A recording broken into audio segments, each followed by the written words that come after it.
Now here's a few added concepts regarding Faraday's law.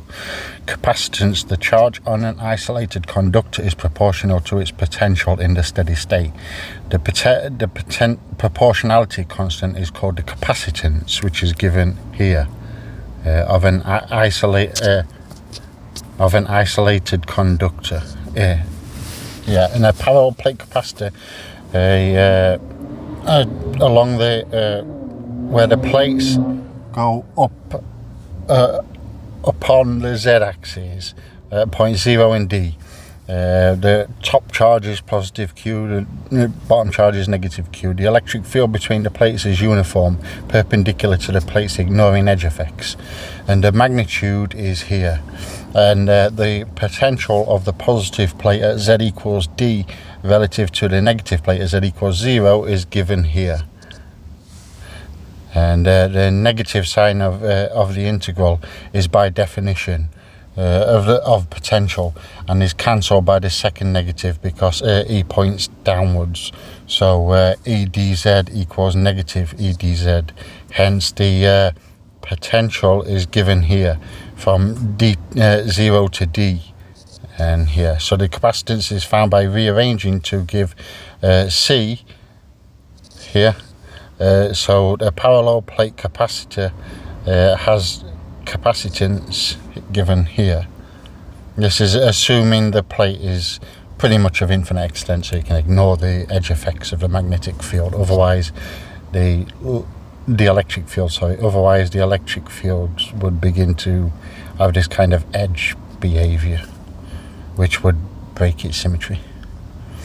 Now energy stored in a capacitor is given here. And the energy density of an electric field in vacuum is given here. So the energy density of a parallel plate capacitor is this. Now Faraday's law for the inside and outside of a solenoid here, and Faraday's law gives this, and so E equals negative 1/2 K sub R E phi for R less than or equal to A, and negative K A squared over 2R is the phi for R greater than A. So Faraday's law integral of E is negative, the negative time differential of the integral of B, which is given down here. Now a few little added formulas. Equations: Gauss's law in differential form, no monopole law in differential form, and Faraday's law in differential form are all here at the top. Curl of B equals the permittivity of free space multiplied by the current density is differential Ampere's law.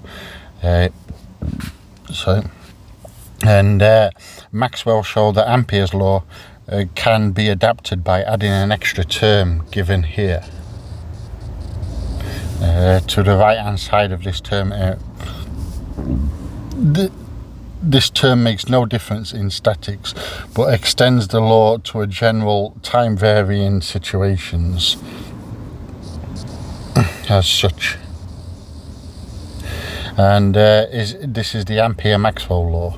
Now a couple of added notes. This is the continuity equation, which basically means stuff must go somewhere.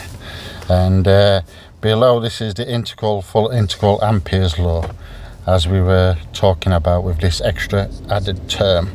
And there were just a few more notes that I felt needed to be added to this playlist. Thank you.